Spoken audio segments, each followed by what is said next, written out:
and the growth that's taking place in Northern Ireland, with very exciting creative industries work, also the tech sector. On the opportunities for secondments and shared learning, I made the offer to the executive ministers I met last month that where we can share best practice, knowledge and learning, we should do so, and I'd be happy to take forward other suggestions he might have. Gregory Campbell. Number 2, Mr Speaker. Secretary of State. Thank you, Mr Speaker. I've met with a range of businesses and representative bodies, including the Federation of Small Businesses and the Northern Ireland Business Brexit Working Group, to discuss supply chains and how the government could improve guidance and support on the Windsor framework. I will continue to take this feedback into account as we respond to the recommendations made by Lord Murphy in his report. Gregory Campbell. Thank you, Mr Speaker. I thank the Secretary of State for his response. Will he step up his efforts to ensure that there is no disadvantage to companies trading within Northern Ireland? And more specifically, further to that, he will be aware of the potential threat Chinese-built buses may pose. And given that there are excellent UK-made zero-emission buses built in Northern Ireland at Wrightbus, will he liaise with the Department for Transport and mayors here in GB to ensure that purchases of those buses with no security risk is infinitely preferable to those made in China? Well, I join the honourable gentleman in drawing attention to the wonderful zero-emission buses that are being produced at Wrightbus, which I've had the pleasure of visiting, I think, 2 or 3 times. They're brilliant. One sees them on the streets in the rest of the United Kingdom, and there's a very good reason to buy UK-made buses from Northern Ireland so we can see more people travelling on them, and that is an option that is open to local authorities. Tonya Antoniazzi. Thank you, Mr Speaker. Now, the Northern Ireland Affairs Select Committee has taken evidence from Lord Murphy regarding his review, and his review of the Windsor framework has made some very important recommendations that could support GB businesses moving goods to Northern Ireland. Can he update the House on his considerations of the Murphy review?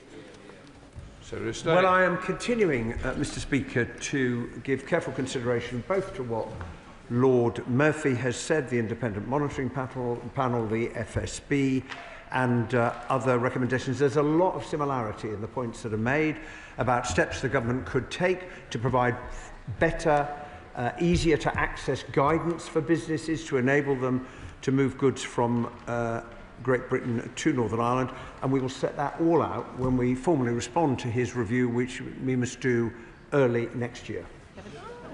Shadow Minister Mike Wood. Thank you, Mr Speaker.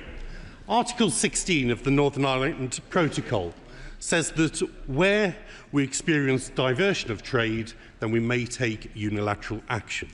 Now, the Secretary of State will be well aware that 3 reports in the past month have noted significant trade diversion affecting trade between Great Britain and Northern Ireland. So can he be clear with the House? Just how much trade diversion is he willing to stomach before he uses the powers he has under Article 16? I would say to the honourable gentleman, there are now 15,000 businesses that have registered under the UK Internal Market Scheme. 97% of lorries moving from GB to Northern Ireland do not face any in-person checks at all. The goods are flowing, the goods are moving. It is in the end for businesses to decide to whom they sell and from where they purchase. But the Northern Ireland economy is doing extremely well, which shows that the problems that, and there are some, are not affecting its overall strength. Dr Breeton. Question number 3, Mr Speaker. Minister. Mr Speaker, Northern Ireland's creative industries are thriving and an important source of growth, a topic I have discussed with Northern Ireland executive ministers. Whether it is Derry Girls, Game of Thrones, Trespasses, Blue Lights or Line of Duty, which has just been renewed and will be filmed in Belfast, producers choose Northern Ireland for its world-class talent and studios. To coin a phrase, Mr Speaker, it's a sector that's sucking diesel. Thank you, Mr. Speaker. Disability History Month begins tomorrow, and I'm delighted that the Creative Diversity Network now reports the doubling of disabled people on and off screen since 2018 to 9% across the UK. The phenomenal BBC film An Irish Goodbye is one such example, starring Down syndrome ambassador James Martin and filmed in Northern Ireland. What is the Minister doing to ensure a further drive to double disability again on and off screen?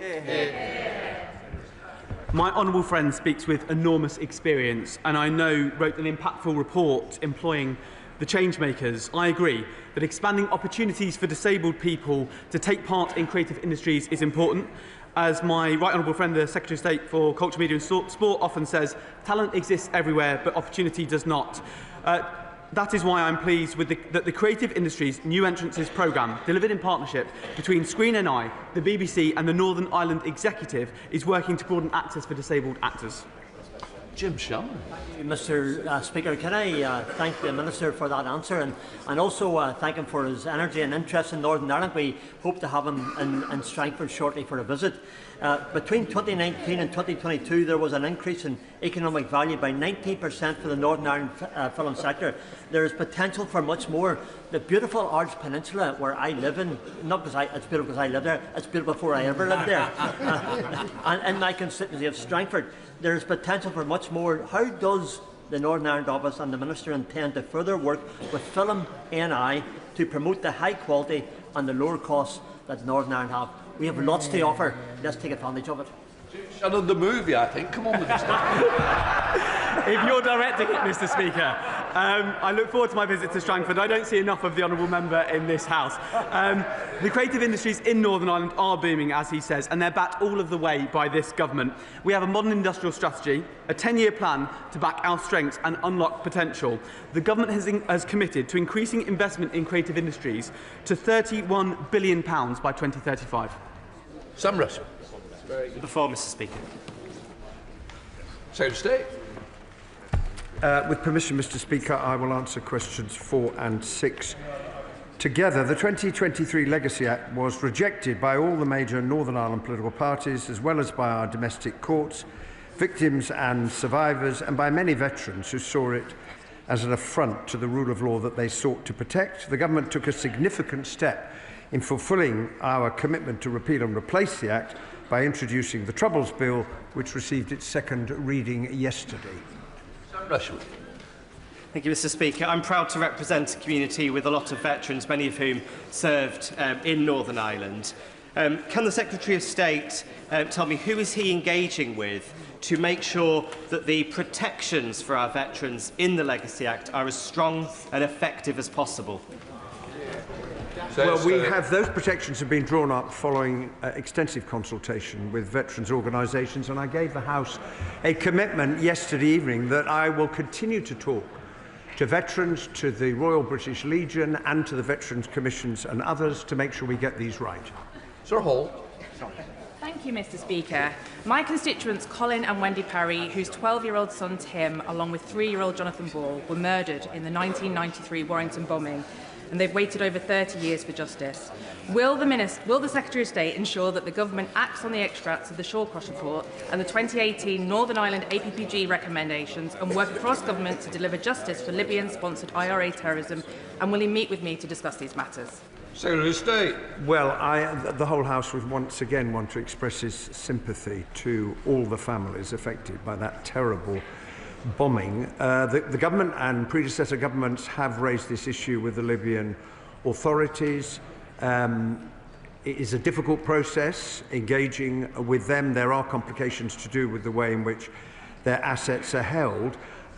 This is a lead for the Foreign and Commonwealth and Development Office, and I will make sure that the appropriate minister hears the request that my honourable friend has made. Alex Easton. Thank you, Mr. Speaker. Secretary of State, isn't it the reality that this legislation has failed to win the confidence of many who served, and that's what is now needed? Are clear, robust protections against repeated investigations so that we honour our veterans in practice and not just in rhetoric.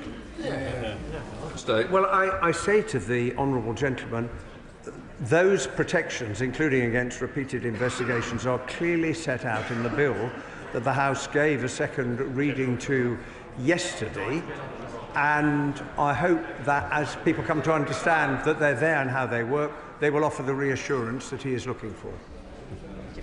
Jim Allister.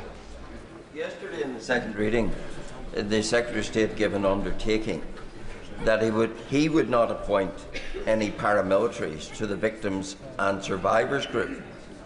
In light of that undertaking, will he now underwrite it by indicating that he will accept an amendment to put into statutory form that there cannot be any paramilitary serving on the Victims and Survivors group? If his undertaking is good, then let's make it even better by putting in statute. Well, I think from memory, Mr. Speaker, I gave that undertaking 3 times at the dispatch box yesterday, and I hope that it would provide the honourable member with the assurance that he is looking for, because I'm quite clear no one with that record is going to be appointed to the Victims and Survivors panel. Mr. Speaker, yesterday, along with the Veterans Minister, I met with a group of Special Forces veterans based in Cornwall. The Legacy Act's immunity scheme, which would have enabled immunity for terrorists and other key provisions, were ruled against by our domestic courts. Isn't it the case that any new government would have had to have dealt with this? Well, that is indeed the case. My honourable friend is absolutely right. It was quite wrong to have brought forward legislation to seek to give immunity to terrorists, which is what the last government's Legacy Act did, and that is probably the principal reason why it had no support in Northern Ireland, including from victims and survivors, because there is a fundamental principle. We believe in the rule of law, and it should apply to everyone, and that is why the government is acting in the legislation to finally, and the remedial order, to finally lay that failed attempt at immunity to rest. Thank you, Mr. Speaker. Can I ask the Secretary of State was the Irish Deputy Prime Minister, Simon Harris, wrong when he said that there were no new protections for veterans in the Troubles Bill? Well, there clearly are new protections. There clearly are new protections for veterans in the Troubles Bill set out throughout the legislation that were never in the previous legislation that the last government passed, and we've laid them out to the House, and the veterans community and others can see clearly what they are. Alex Burkhart, Shadow Secretary of State. Thank you very much, Mr. Speaker. On the 15th of August 1998, in Omagh, the real IRA murdered 29 people, including a woman who was pregnant with twins. It was the deadliest attack of the Troubles and the most wicked. Following the 2021 recommendation of Mr. Justice Horner, the last Conservative government launched the Omagh inquiry into whether there was anything that UK state authorities could have done to prevent the bombing. But the bombers planned and launched their attack from the Republic of Ireland. And this was why Mr. Justice Horner also said there needed to be an independent inquiry in the Republic to ask whether Irish state authorities themselves could have done anything. Given that the UK's inquiry was announced 3 years ago, has the Secretary of State raised the question of an inquiry in the South with his counterparts on his recent trip to Dublin?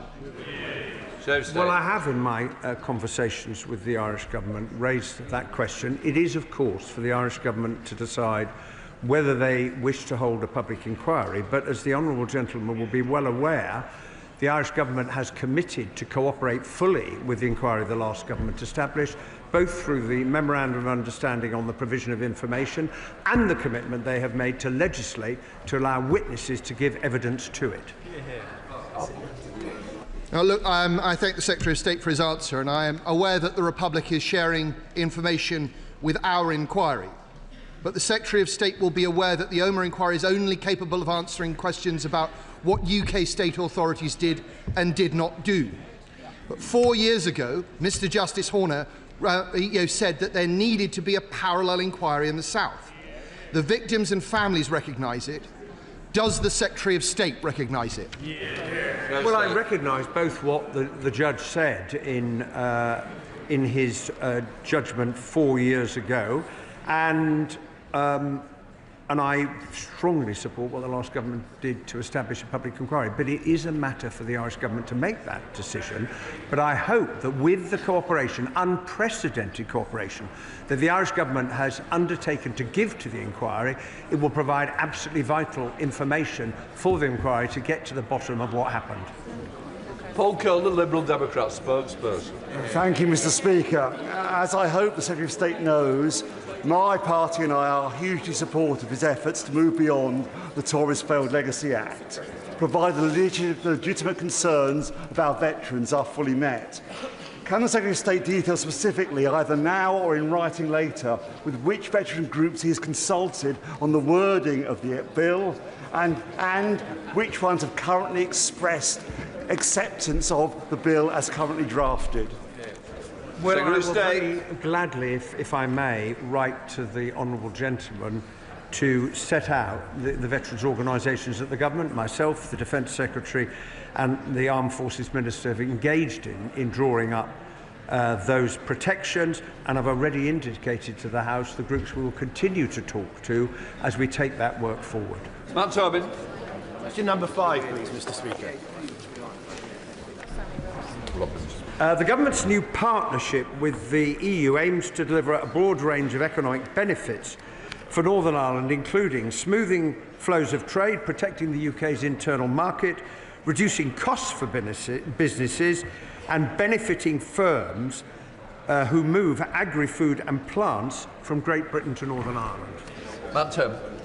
Thank you, Mr. Speaker, and I thank the Secretary of State for his answer. Does he agree with me that aligning safety standards and cutting red tape for checks and paperwork is precisely the kind of support for growth and trade that this government promised to deliver for business when it was elected last year?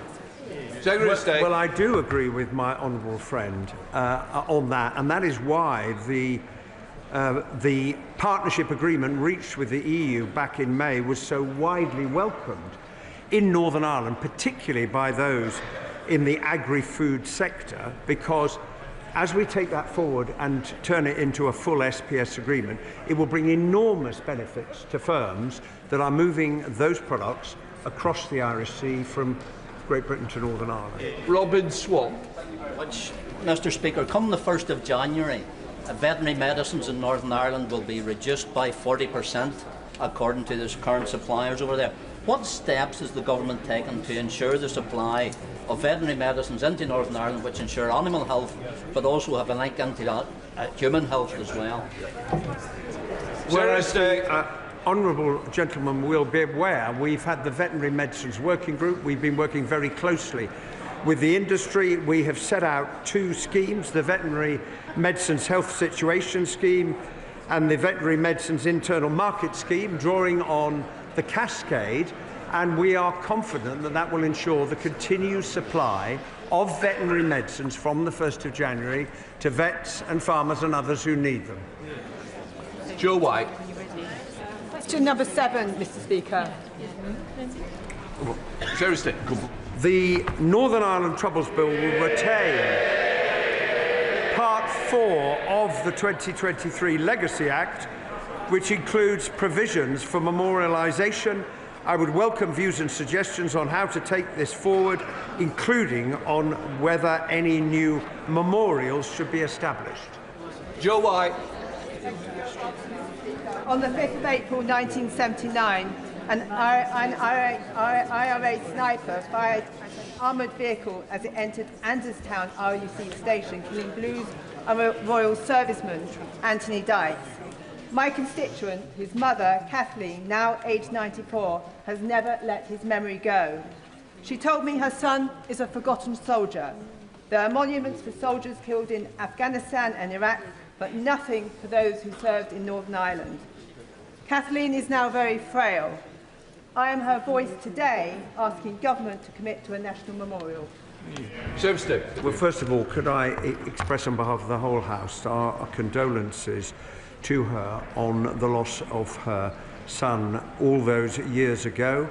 I would say that the names of those service personnel who died on deployment to Operation Banner are rightly listed on the Armed Forces Memorial at the National Memorial Arboretum as a lasting record of their sacrifice. And I don't know whether my honourable friend's constituent has had a chance to visit there. Perhaps it's something she might like to facilitate. Father of the House, Sir Edmund Lee.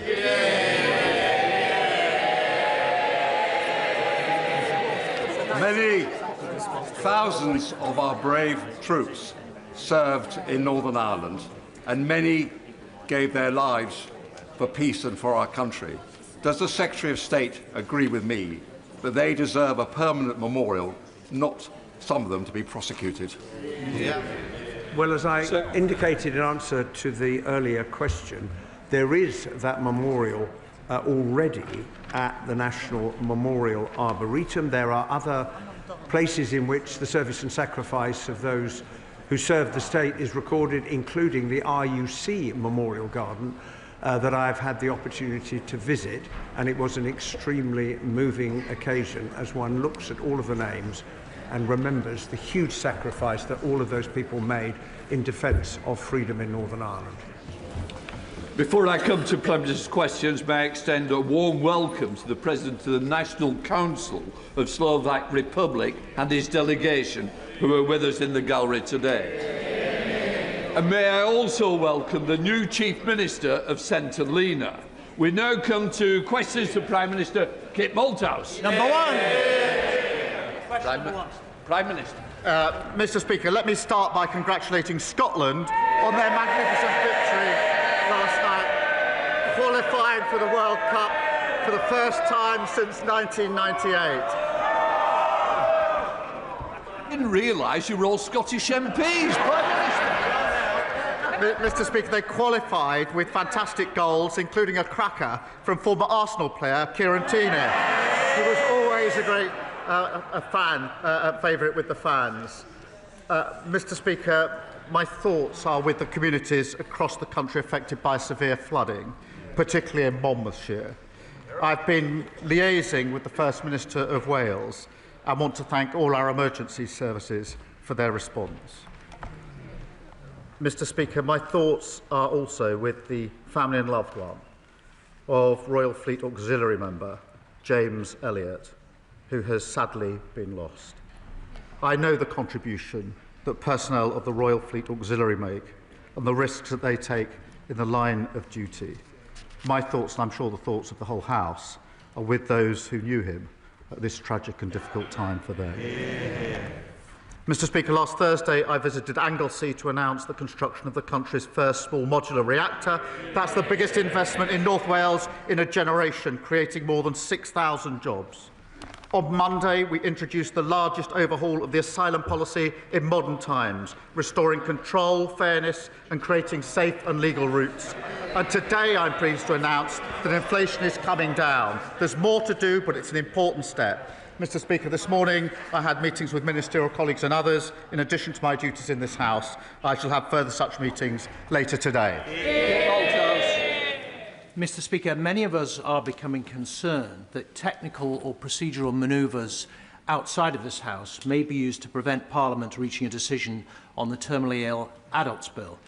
Now, the government is neutral on the bill itself, but I presume it's not neutral on the issue of democracy or the primacy of this chamber. So could the Prime Minister please reassure the House that the decision of elected members, and indeed the wishes and hopes of the vast majority of the people we serve, will not be frustrated in this way? Prime Minister. Can I thank him for his question? I know he feels strongly about this issue. As he says, the government is neutral on the passage of the bill. It is a matter of conscience, so there are different and respected views across Parliament, and it is for Parliament to decide in the end on any changes in this chamber.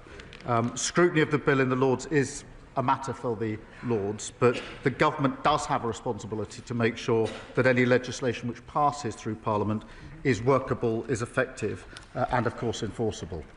John Trickett. Thank you very much indeed, Mr. Speaker.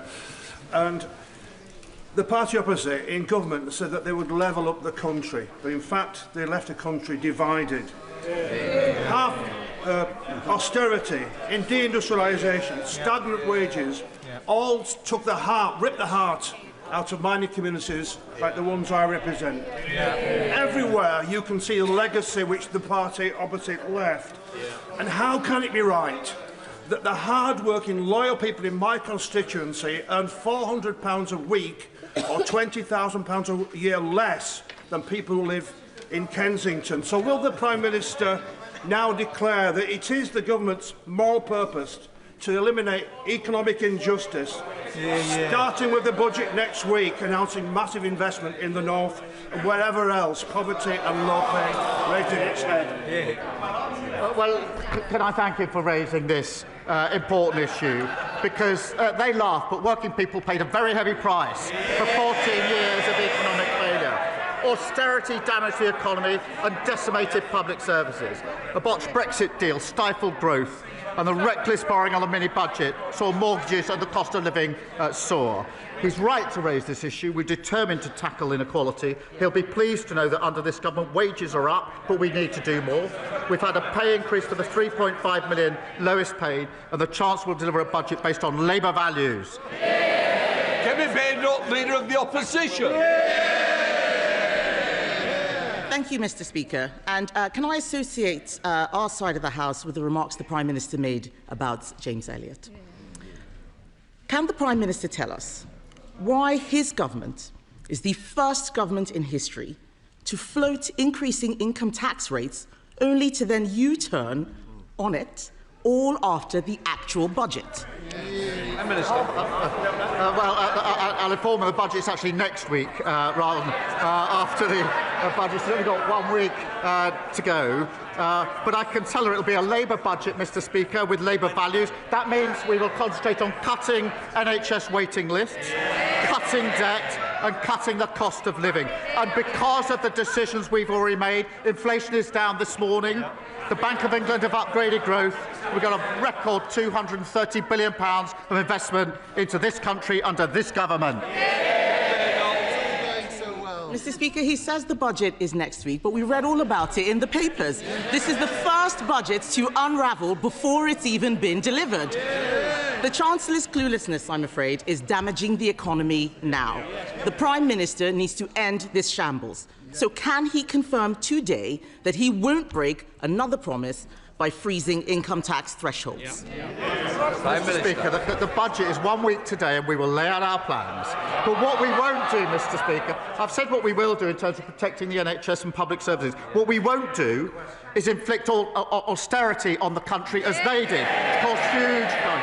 What we won't do is inflict a borrowing spree like Liz Truss did, also inflicted and did huge damage. Mr. Speaker, have they learnt anything? She's apparently got a golden economic rule, I think. So it's a very important rule, this golden rule. That there's this £47 billion of cuts with no detail. No wonder the Institute of Government says they're on very shaky foundations. They haven't listened and they haven't learned.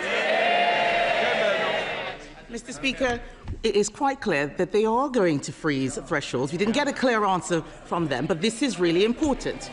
Because in her budget speech last year, the Chancellor said, and I quote, "I am keeping every single promise on tax that I made in our manifesto. So there will be no extension of the freeze in income tax and national insurance thresholds." Why was freezing thresholds a breach of the manifesto last year, but it isn't this year? Mr. Speaker, every week she comes along and speculates and distorts. Last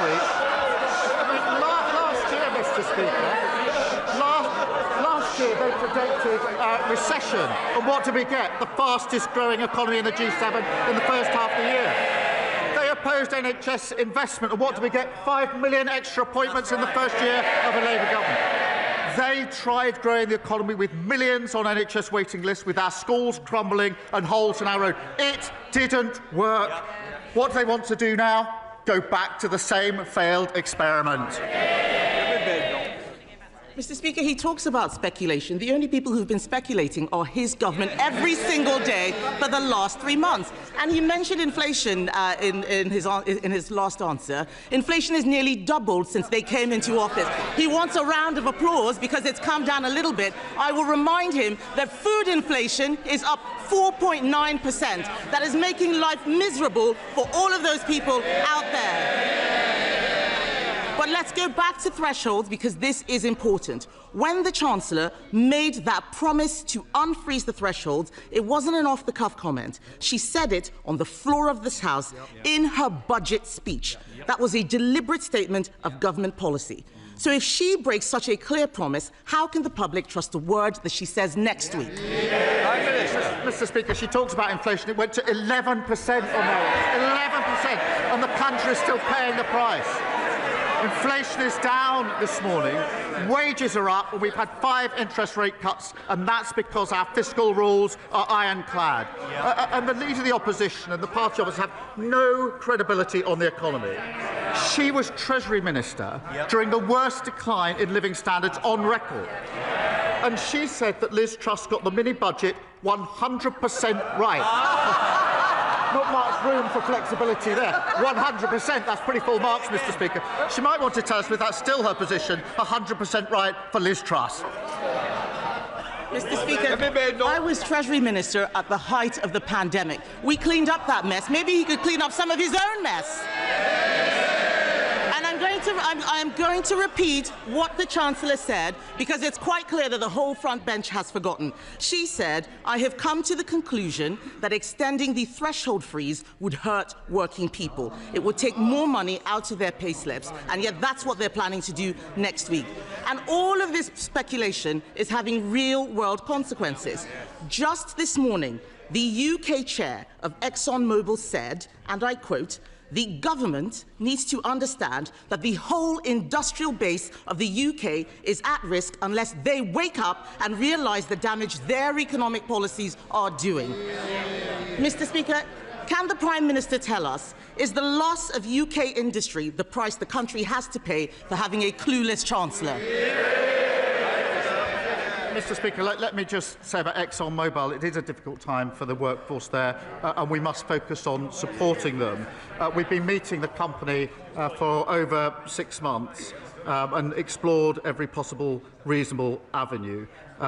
They've been facing losses for the last 5 years. It's best to do the detail before you chunter. And they're currently losing £1 million a week. But she talks about policy and approach. On energy policy, she follows reform. On the European Convention, she follows the man who wants her job. And when her shadow minister said we should deport people lawfully here to achieve cultural coherence, she pretended that it didn't happen. I could go on. She was the Trade Secretary that didn't sign any trade deals. Cheerleader for the mini-budget, cheerleader for open borders, and when they were crashing the economy, botching Brexit and running down the NHS, she was right at the centre. She hasn't got an ounce of credibility. Mr. Speaker, on energy policy, what we are doing is listening to industry. What happened, I had a round table. Ms. Slinger, please. We don't want to have to sling you out. Mr. Speaker, just this morning, we heard from the chair of one of our largest energy companies. Last week, I had a round table with energy companies, and what they had to say about this Prime Minister and his energy secretary is unprintable. They are absolutely furious. Our oil and gas industry is dying, and he's standing there saying he had meetings. People out there are struggling, Mr. Speaker. The budget chaos is causing real anxiety. People aren't buying houses, businesses aren't hiring, and they are cancelling investment decisions. 2 weeks ago, the Chancellor called a ridiculous press conference to blame everyone else for her having to raise income tax. Then last week, she U-turned on her own U-turn. Instead, we can see they're planning to freeze income tax thresholds, something she said last year would be a breach of their manifesto. They are making it up as they go along. Doesn't the country deserve better than government by guesswork? Mr. Speaker, either we renew our country with Labour or we go back to austerity 2.0 with reform of the Tories. They left waiting lists at record highs. almost 1 million more children in poverty, and they wrecked our public services. She comes here to talk down the country. We're turning the page. More NHS appointments, free breakfast clubs, free childcare, more homes and better public services. That's what we're fighting for, a Britain built for all. Lord Houghton.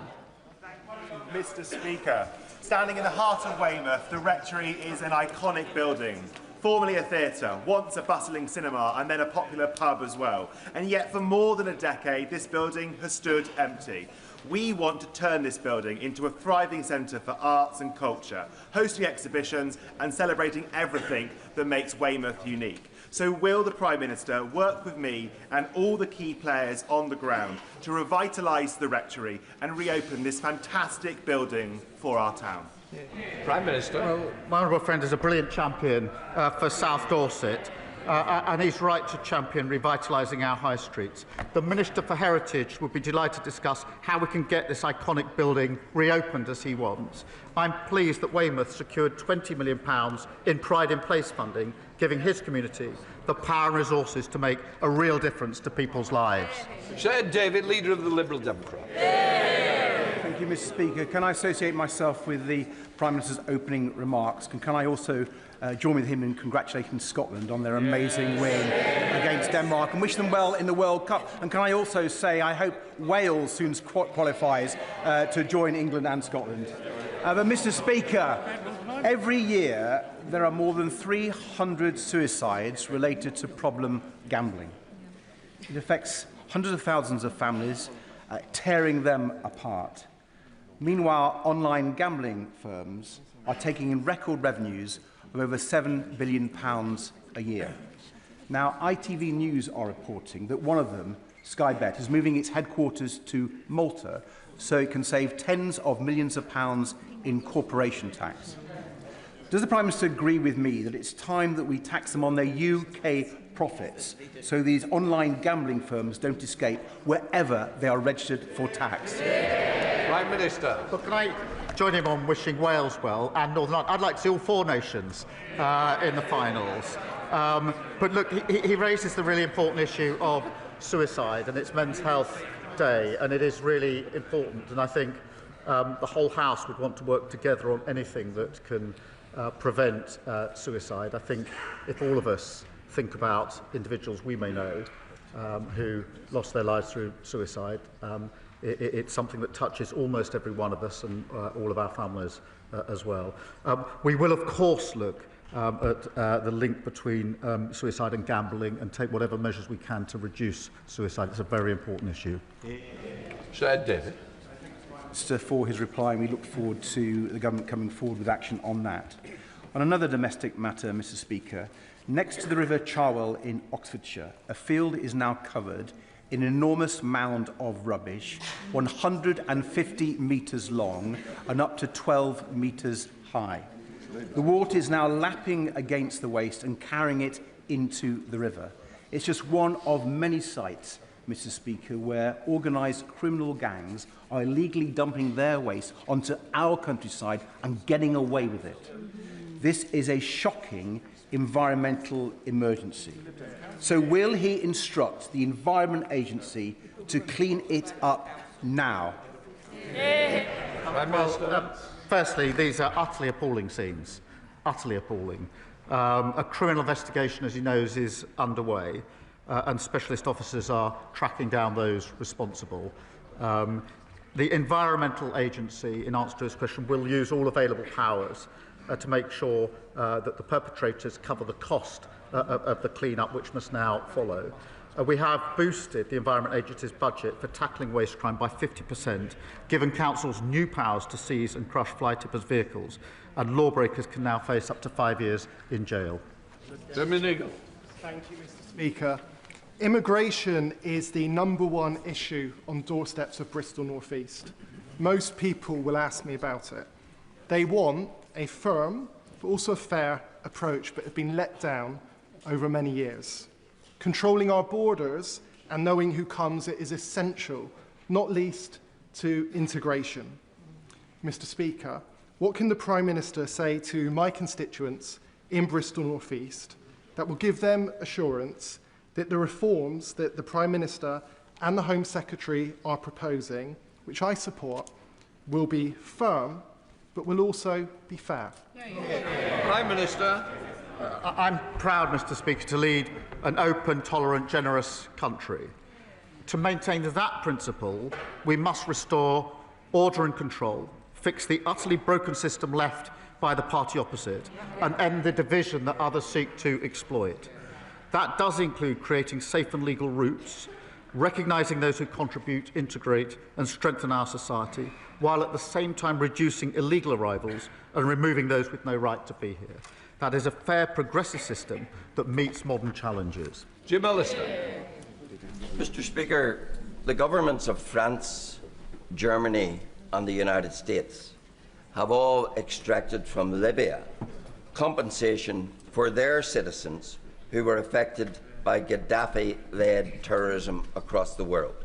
Why, Prime Minister, is the British government continuing to fail United Kingdom citizens who suffered to a huge extent through the importation of arms and, in particular, the tons of Semtex that Gaddafi supplied to the IRA, giving rise to Enniskillen, to Warrington, to the Baltic Exchange and multiple others? Why is no compensation being extracted from Libya for our citizens when it can be done for others? And will the Prime Minister at least meet representatives of the almost forgotten but still campaigning families for those affected by Gaddafi's terrorism? Well, Prime Minister. So many suffer from Gaddafi, and he's absolutely right to raise this really serious issue, and we're working hard on it. I'll absolutely make sure that the meeting he asks for is set up with the relevant minister so that we can give the full position and take on board what they have to say. Luke Charters. On International Men's Day and in the spirit of Movember, I want to be open about my own past mental health challenges in the hope that it might encourage other men to do the same. And during the traumatic birth of my first son, I nearly lost my wife, and a dark cloud settled over me. A cloud lifted through conversation and support, and through the safe arrival of my second son, and bright days lie ahead. I'm joined in the gallery today by Mike from York Menfulness, a fantastic charity giving men a place to talk. So will the Prime Minister, as a dad himself, agree with me that strength as a man means being open about our emotions and that we should never face into challenges on our own?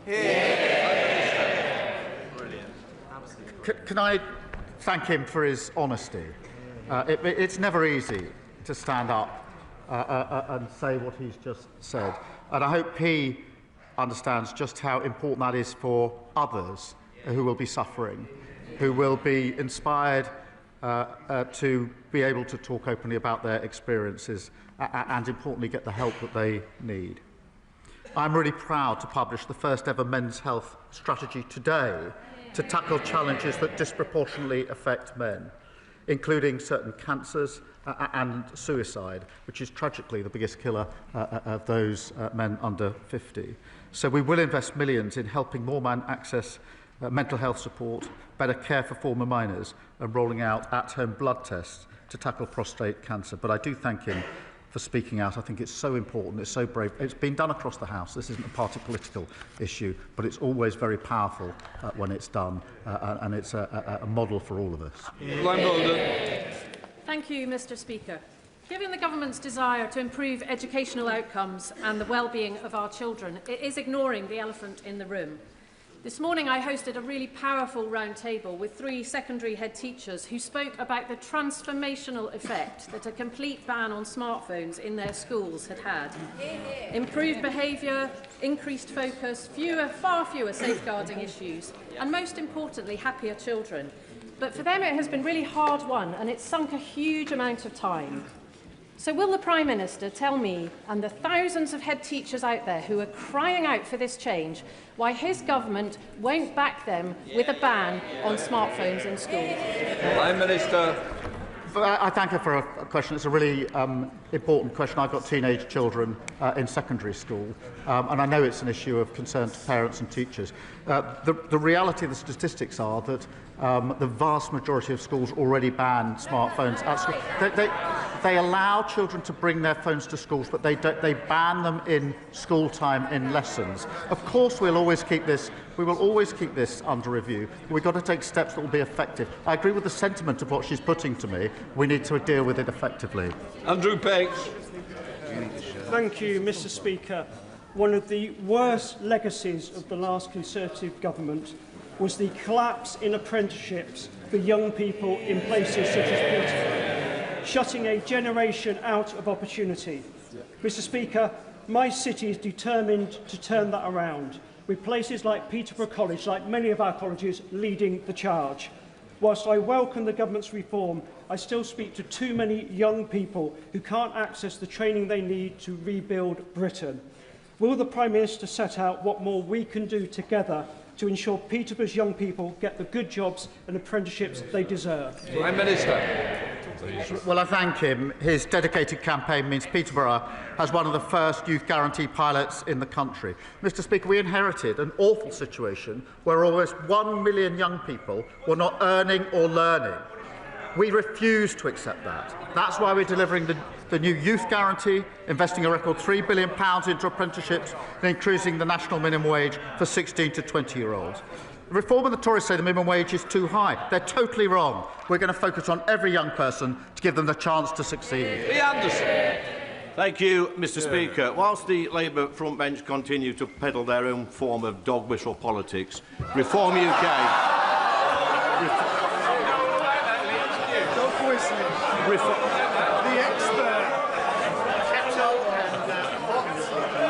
Reform UK are cracking on with the day job. Our reform-led councils are reform... Can I just say, you might say it's the way he tells them, but it might be worse. It's the way I tell them. Lee Anderson. Thank you, Mr. Speaker. Our reform-led councils have already identified savings of over £330 million in the first 6 months. And the Prime Minister may shake his head propped up by these gullible backbenchers, but here's the challenge. Will he ensure that all the cancelled elections from this year and the proposed local elections for next year will go ahead in May 2026? Go on, be a man. I didn't realise this was quite so good at stand-up comedy. Mr. Speaker, he talks about dog whistle. Last week, his leader said he didn't have time to condemn the racist comments of his fellow MP for Runcorn. He also said he didn't have time to condemn his party calling children in care evil. He didn't have time. I wonder if you can ask his leader next door to him whether he's got time for his explanation for the stories in today's papers.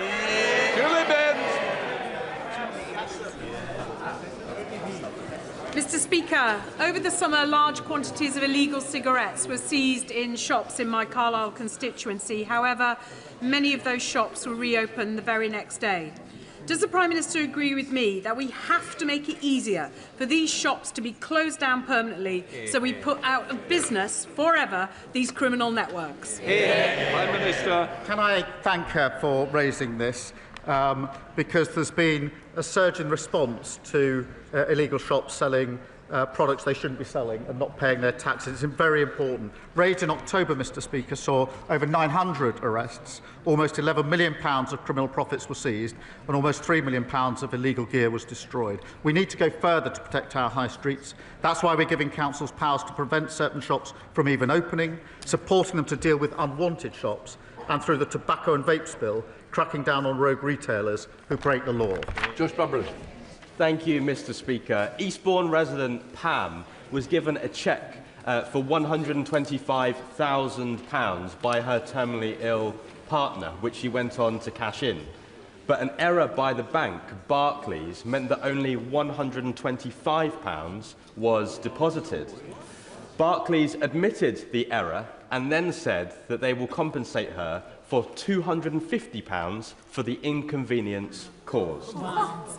Will the Prime Minister work with me to ensure that Barclays Bank pays Pam the compensation that she needs and deserves? And while we're here, will he commit to imposing a windfall tax on the banks like Barclays on their excess profits to bring bills down for residents struggling? Prime Minister.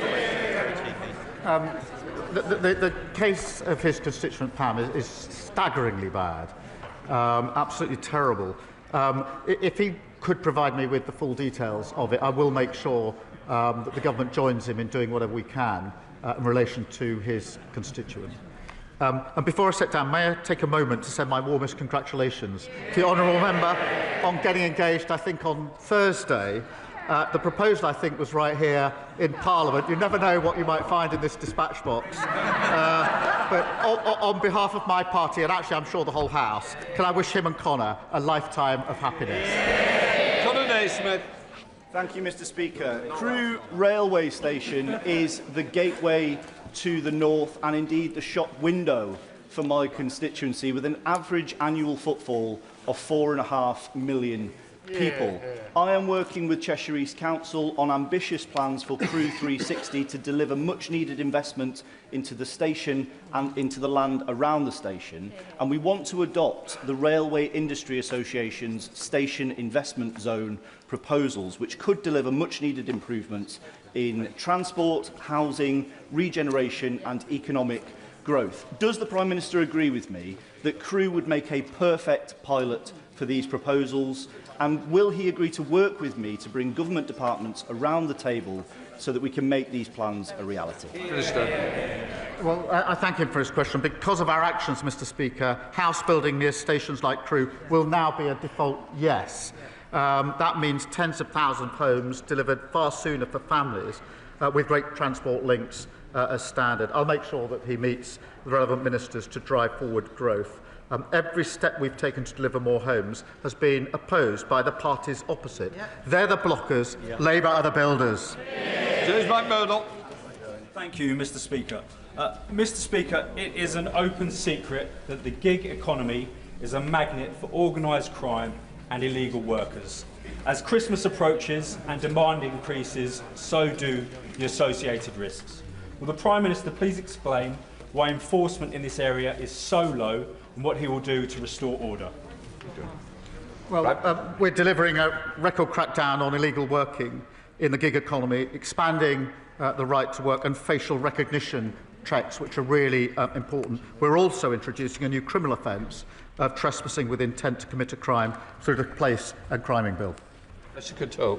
Thank you, Mr. Speaker. Based on the reactions to care or remember, but every day I see the cost to my constituents in Bournemouth West of years of cuts to public services.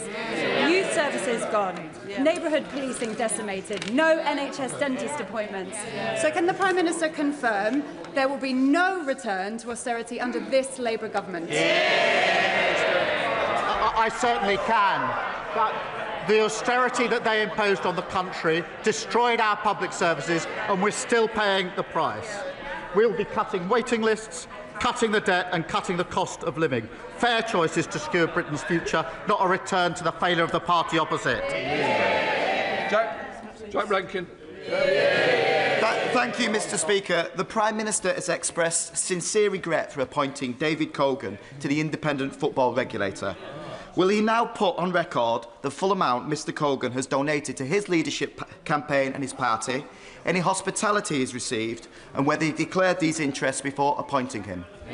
Prime Minister. They were all declared properly. Not the amount. Mr. Speaker, this Friday we commemorate the 51st anniversary of the Birmingham pub bombings, in which 21 people lost their lives in what is still the largest unsolved murder in our history. The families do not believe that the approach set out by the government will discover the truth and that only a public inquiry will do. Can we now have the meetings in order to hear the families' concerns direct and agree an approach that will command not just confidence but will find the truth of who bombed Birmingham? Prime Minister. Well, can I extend my deepest sympathies that remain with the bereaved and survivors of the horrific pub bombing in Birmingham in 1974. We do believe the most appropriate route is through the Independent Commission for Reconciliation and Information Recovery, but Honourable Friend has raised this issue directly with me, and of course I'll make sure that the relevant meeting is set up so that he and the families can put their point of view for us to consider. Mr. Speaker, you and the Chamber will be well aware that I represent the biggest and most remote constituency in the UK. And I'm bound to say, Mr. Speaker, that in it bank branches are becoming rarer than sightings of the Loch Ness Monster. We have no banks at all in the huge county of Sutherland. Now, we have legislation that provides for access to cash, but what we don't have is legislation that provides for face-to-face banking services. So I'd be deeply grateful if the Prime Minister would ask the Treasury to meet with me to discuss how we might update the Financial Services and Markets Act to include some form of access to cash provision that would preserve face-to-face banking for my constituents and other remote areas. Mr. Speaker, I know how important face-to-face banking is to local communities. As he knows, we're rolling out banking hubs. Decisions over location are taken independently, but they should be rolled out wherever there is a need for one. And of course, there's more to come. I will, in answer to his question, make sure that he gets the meeting that he requests so that we can have a look at the proposal. Abdul Khan. Thank you, Mr. Speaker. As the Prime Minister is aware, November marks Islamophobia Awareness Month. This Labour government has shown a steadfast commitment to supporting Muslim communities, particularly through consulting on the definition of Islamophobia. Given anti-Muslim hate is at record levels in the UK, can the Prime Minister outline the steps this government will take to tackle a rising level of racism, xenophobia against the Muslims in Britain? Minister. Can I thank him for raising this important issue? He's always been a strong champion on this. Anti-Muslim hatred is abhorrent, Mr. Speaker, and has no place in our society. And the increase in incidents must be addressed. It's why we're increasing funding to protect mosques and Muslim faith schools across the country. It's why we've announced a new fund to monitor anti-Muslim hatred and support victims. And we continue to work on the definition of anti-Muslim hatred. Thank you, Mr. Speaker. Everyone who cares about media independence and freedom will be relieved that, that Redbird have recognised that they cannot run the Telegraph. But there are serious concerns that they will burden the paper with unsustainable debt if the title is sold for less than £500 million. So will the Prime Minister step in to prevent this from happening and enable a sale at a lower price if necessary, without this toxic debt burden? Prime Minister. Well, he raises a serious issue. I'm not quite sure what he's asking the government to do. To step in and nationalise it, I don't think would be the right thing. Whereas, Mr. Speaker, on the 5th of March at the dispatch box, the Prime Minister said these words: "We do recognise Cornish national minority status, not just the proud language, the history and the culture of Cornwall, but its bright future. Since then, I've repeatedly asked ministers for Cornwall's unique place on this island to be recognised through devolution. When the devolution bill comes back to the House next week, will the Prime Minister help me explicitly enshrine Cornish devolution and Cornish national minority status in that bill?" Prime Minister. Can I thank him for his question? Of course, he has raised this issue with me on a number of occasions already. He's a great champion for Cornwall. We will ensure that Cornwall's national minority status is safeguarded in any future devolution arrangements. We have provided £500,000 to support distinctive Cornish culture, including the Cornish language. Sir David. The Prime Minister knows that last week 9 four-star generals made plain that yesterday's Northern Ireland bill is doing harm to the British Army already. Most acute damage is being felt by the Special Air Service. It's already affecting their recruitment, their retention, their morale and their operational effectiveness. As a result, lawyers acting for the SAS Regimental Association have sent a letter before action to the Secretary of State for Northern Ireland. I know of no precedent for this in the entire history of the British Army, and it's because it's so important. It reflects how important it is. So can I make a plea to the Prime Minister? Will he involve himself personally to make sure that 60, 70, 80-year-old soldiers who have carried out actions which most of us would view as heroic are not persecuted in the coming years? Because now it's a matter not of national security, but of national honour. Can I thank him for his question and reassure him on the protections that he seeks for veterans, because it is a very important issue and he's continually and rightly raised it. There will be protection from repeat investigations, so the Commission doesn't go over old ground without compelling reasons. There will be protection from cold calling and protection in old age, so that elderly veterans are respected. And those who do contribute to the legacy process will have a right to anonymity, a right to stay at home to give evidence remotely, and a right to be heard through the Commission. That is the work that we're doing, and I'm happy to discuss it further with him. To end on the subject, no doubt we can expect is Scotland's victory total correct. Thank you, Mr. Speaker. When the Prime Minister next meets with the President of the United States, can he ask him if he knows any reasonably priced hotels near the MetLife Stadium in New Jersey, where the World Cup final is to be held? And as we are about to provide the biggest boost to whisky exports since our trade deal was signed, can he ask the Chancellor to gently consider excise duties next week so we Scots can continue celebrating at reasonable prices? Prime Minister.